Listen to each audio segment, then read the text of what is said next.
Monsieur le ministre, président de la Fédération des entreprises d'outre-mer, monsieur le secrétaire général de la préfecture, monsieur le député, cher Jonathan Castor, monsieur le président de l'association des maires de Guyane, cher Michel-Ange Jérémy, monsieur le président du syndicat mixte de l'énergie de Guyane, cher Éric Pinte, que j'ai perdu du, il est encore sur la droite, mesdames, messieurs les élus, monsieur le président de l'Université de Guyane, madame la présidente du MEDEF, monsieur le président du Grand Conseil coutumier, mesdames, messieurs les chefs d'entreprise ici présents, mesdames, messieurs, au terme de cette journée d'échange qui a permis de mettre en valeur le rôle des entreprises dans le processus qui va nous conduire, nous l'espérons tous, à une économie moins dépendante du carbone, je voudrais commencer par me réjouir de pouvoir intervenir devant ce parterre de personnalités. Preuve est faite que le sujet qui nous réunit ce jour est d'une importance majeure et que celles et ceux qui ont travaillé dans les diverses tables rondes ne se sont pas mobilisés en vain, mais au contraire pour une cause juste. Merci donc Monsieur le Président de la FEDOM pour la synthèse que vous venez de présenter et permettez-moi d'évoquer à mon tour en quelques grandes idées ce que la CTG entend faire pour accompagner la transition énergétique en Guyane. En d'autres termes, quelle est la vision que porte la majorité politique que je conduis? Quelle vision a-t-elle de notre avenir? D'abord, j'ai envie de dire que la transition énergétique n'est pas et ne peut pas être une fin politique en soi, surtout pas en Guyane. L'objectif prioritaire est bien sûr le développement économique, car c'est ce dont la population a besoin. Décider d'aller vers un développement économique respectueux de l'environnement afin que celui-ci soit durable et soutenable pour les générations futures des Guyanais, c'est un choix politique et c'est le choix politique que nous avons fait. En effet, on pourrait à la place choisir des stratégies très court-termistes et on voit bien que c'est la réponse qu'avait choisie le Brésil de Jair Bolsonaro. On en connaît les conséquences. Enfin, identifier les filières économiques et les stratégies qui nous permettront d'asseoir ce développement dans un schéma de moindre dépendance vis-à-vis de l'extérieur, c'est le moyen d'atteindre cet objectif. Autonomie et souveraineté sont deux notions différentes et nous recherchons la deuxième plutôt que la première. Face aux représentants du monde de l'entreprise, le message est de souligner que l'enjeu de la souveraineté énergétique est celui d'une alimentation stable et pérenne en énergie à des prix raisonnables et sans créer bien sûr de contraintes excessives sur les moyens de production. Dès lors, si notre choix est bien de promouvoir une stratégie de moindre dépendance vis-à-vis de l'extérieur, quelles doivent être nos priorités? Évidemment, je dirais hydroélectricité, photovoltaïque et biomasse. On a là le trio fondamental pour aboutir, selon nous, à un mix énergétique en Guyane qui soit le moins dépendant possible des énergies fossiles importées. Mais, et c'était tout le sens de notre combat pour que le Larivot ne soit pas enterré, aucun mix énergétique n'a de sens s'il n'intègre pas la dimension de sécurité et de stabilité. Je me suis battu pour qu'on ait cette centrale de production thermique et j'entends maintenant m'assurer que l'usine sortira de terre en temps utile. Par ailleurs, selon le rapport intermédiaire de l'étude Skyrail, financée par l'AFD, les niveaux de puissance installés au 31 décembre 2023 devraient être partiellement conformes aux attentes de la PPE 2017, avec notamment près de 39 MW pour la biomasse et 91 MW pour le photovoltaïque. Est-ce à dire que nos objectifs sont atteints? J'ai envie de dire non, certainement pas. Car la croissance des besoins, en particulier dans l'Ouest, est exponentielle et nous le savons tous. C'est ainsi que l'une des clés de notre politique énergétique réside évidemment dans la recherche et l'innovation.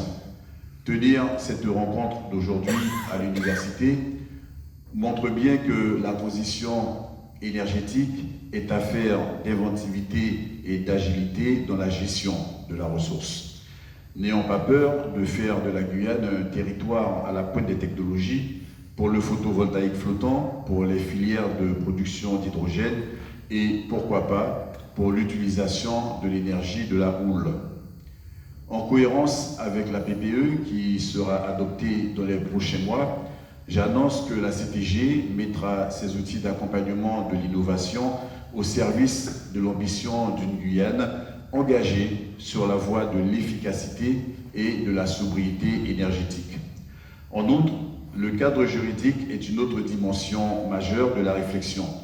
Il faut qu'il soit adapté et cela suppose une certaine dose de relocalisation des compétences dans le domaine du droit de l'environnement ainsi qu'un meilleur exercice du pouvoir de dérogation aux normes européennes. Les débats que nous avons eus sur les directives RED 2 et RED 3 l'ont bien montré.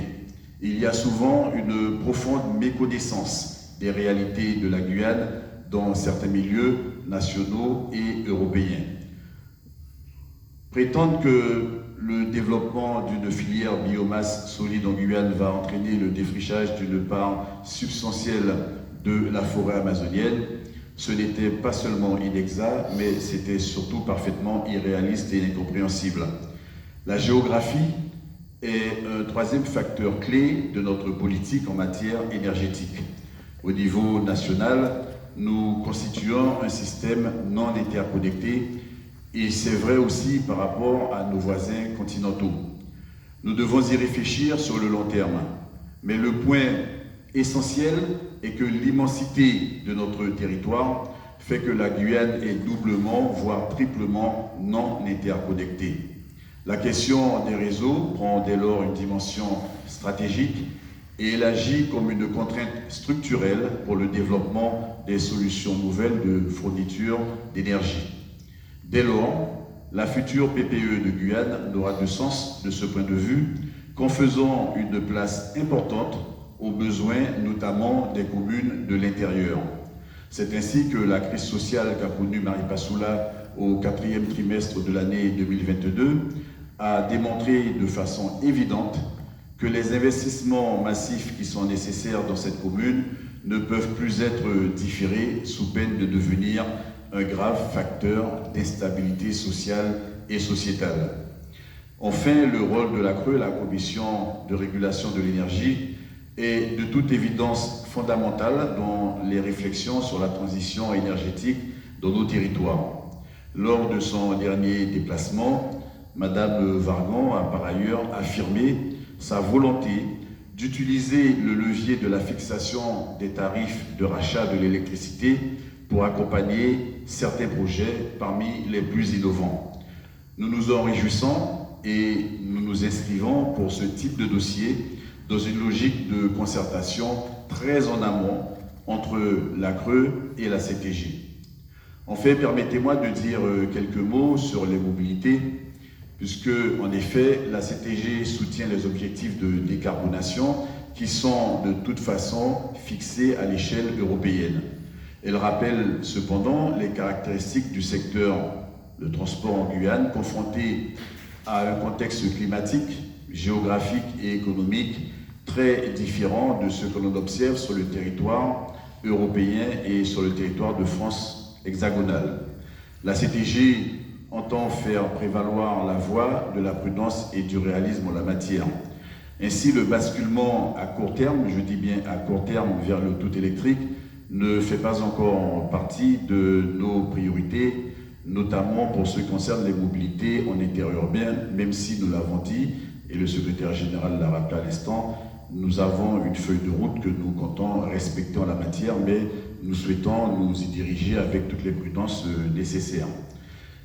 Je dirais donc merci à la FEDOM, merci au MEDEF Guyane, je prends le temps de le préciser, pour cette occasion qui m'a été donnée de m'exprimer sur les priorités de la CTG dans ce domaine crucial qu'est la politique de transition énergétique. Je demeure naturellement très attentif à associer le monde économique à la réflexion sur les grandes orientations que notre territoire attend dans un contexte national, communautaire et mondial qui est très tendu et très difficile. À ce propos, j'ai encore en mémoire votre demande d'une présentation générale des axes majeurs du document d'orientation sur le processus d'évolution statutaire.